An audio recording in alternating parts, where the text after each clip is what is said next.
stuff like that? Yeah, I mean, you'd say what stands out most is these 4th and 1 stops that have been happening. That's what stands out most. Even the goal line, the resiliency of our defense has been sort of reminiscent of what D coordinator used to say, bend, don't break. What is that? Is that a Greg Williams? Yeah. Like it's an older D coordinator. Yeah. Don't break. Yeah, I mean, not a lot. Yeah, either way, we've got a lot of 4th down stops. We've got a lot of goal line takes 9 plays to get into the end zone type situations. Our defense has, if they're not taking the ball away, if we're not, getting after the quarterback, it's been resilient.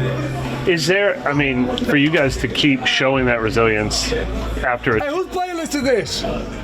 Nah, it ain't yours. You're too young. You're too young. You like Lil Yachty. You're not one of them. Hey, yo, whose playlist is this? It can't be coming from the young boy corner. Ain't no way. I'm sorry. Oh, that makes sense. Yeah, that makes sense. To show that resilience after a 2-10 start or during a 2-10 start, does that show buy-in with this scheme and this system? Shoot, buy-in would be, my mind is always when you're tending something, but sitting the way we are, we're fighting for every year. It just shows that everybody here loves football. We're willing to grind for any win and all wins. In this game, you can't be complacent at all with, all right, so we're out of the playoff picture where we at now, and you see guys take plays off. You're not going to see that on our film. Our silent tape speaks volumes for the men that are in this locker room. I know that this is a conversation for another day. It's been a while since I've seen you. I know, it's good. Fun. Thank you. So, real quick, I know that you're playing good football right now. The defense is playing good football right now. This is probably an end-of-the-season question, but do you think of, seeing this rebuild through and being here longer than maybe some expect? I don't even know how to answer that. It's longer than some people would expect. I've been here for 15 seasons now. How much longer? I don't know. How much longer? At this point, it's all about how I feel. Personally, after the season, I'll defer to my wife first before I can think about myself. I always say, when we first got together, I was like, look, I'm going to play 12, 13 years in the league. And after the 10, I said, look, we're going to check back in 13. We still good? And at 13, I said, we're going to go to 15. Are we still good? Now, I got to go back to the house. I got to make sure that everything's in order to continue playing. But physically speaking, I feel phenomenal. I don't know if you've been watching. My MPH is being clocked here. I'm looking great. I think that when it comes down to how much longer I can play, that's between probably Nicky Jordan and then Jesus, and Jesus then Nicky Jordan, then what the Saints want to do. You know how petty we get with contracts. What are we looking at MPH wise? What are we looking at MPH wise? What are we looking at? Miles per hour? Oh, MPH, miles per hour. 18 in practice last week at 17, high 17 and change, which that's, just putting it out there, in terms of where we're at. I'm just glad that you have the opportunity to show what I've done. I think I've been an 18 change mile guy. I think against the Giants. Not that I know the exact play. Walking next to Jackson Dart. Hopefully, he's a quarterback, so he doesn't have to be fast, but it makes me look good. You mentioned the silent tape. Staley says that all the time. DeMario said it in his press conference. Are you guys as a group kind of echoing Staley a lot these days? Is that a sign of the way that you guys are kind of... Simply with the good D coordinator, you end up doing so. When he harps on silent tape, what is your tape saying about you? You understand exactly where you need to be. My tape speaks for itself. It's a crazed player has once said, a living resume. I've heard Russian coverage work together. And so, indeed, what have you made of the play of the two young corners you have on the outside? Man, Quincy. Yeah, I think Quincy's come on at a rapid pace, right? He's made his splash plays known. I think there's a penalty that got thrown his way that he didn't deserve. He jumped around, and I thought it was perfect timing.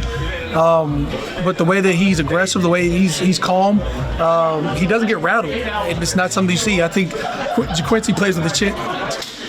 Kool-Aid plays with the chip on his shoulder, and you love the way he plays. Quincy, it was just and then of course Alante leading the charge, the way that he's able to come in, play inside, outside, nickel. That man can probably play every position in DB field. I have kind of an off football question. You have been like a regular at basketball games. Like when you got here, they're the Hornets, now they're the Pelicans. Yeah. You've been there. Like, just kind of thoughts on Derek. I root for two teams. I root for New Orleans Hornets, Pelicans, and I root for the Suns. I've been in my birthright, Suns, and by de facto been drafted here. Pelican. I've been here longer than Pelicans been here. Sure. I just wanted to ask you, just kind of saw Derek Queen, just kind of thoughts on him. Man, like a 20-year-old kid. No doubt. His body says he's a baby Shaq, and his head says he's supposed to be on Jose's body. But the way that he plays is stellar. When you see him going after it, he's offensive prowess. I think the defensive prowess is starting to grow on him as well, as he sees Eves. I keep calling him Eves, and it's not it. So Eves, the way he plays. I think DeAndre Jordan. Can we see more DeAndre? Like, I see a lot of juice from when he gets in, but it's fine. I'm like, that's fine. It was reminiscent of like Jackson Hayes when he used to get in, but. Just the leadership DeAndre's brought to that young core has been great. Especially shout out to Jose and the way he's been playing as well. So we talk about Queen. I think you love to see him like I love to see Tyler. Just the growth that has been put on display. Did you, you and Tyler obviously received each other in the game. Was that a coordinated thing, or do you just? No, of course not. Of course not. I think his seats were a couple seats over. He just saw me, saying that's my guy. We went to rival high schools. We're almost the same age. There's just a lot of maturity there. Now he was with his wife. I was with my daughter, and sat down and was just chilling, vibing, and watching a good game. What does it mean? Like, I know you say you're concerned about you guys, but to be able to beat, I'm always concerned about me. I've always said I'm always like, if it's not black and gold, I really don't care. Okay, well, I'll try and spin it to. That's what I'm saying. I just want us to win. I want us to go Super Bowl. What does it mean though for you guys to be able to affect the NFC South race the way that you guys have, and then also you guys are. So I say like this: as a defensive player, right? My greatest joy is being a quarterback's nightmare, right? Sure.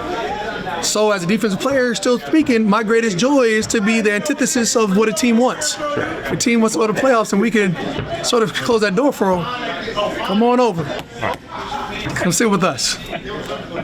First time around against the Panthers, the game plan was really good against what they do well, which is run the ball. Mm-hmm. So how do you and now Chuba's playing at a supremely high level. So how do you have that happen again? I think we got guys like Jonah Williams, we got Devon Godchild, we've got Brian Brzee, we've got I was going to say KB as well, but I think we also got Big Shep and I think we've got a great interior core that hopefully allows us to play stellar. I think us transitioning to this defense has helped Chase Young a lot.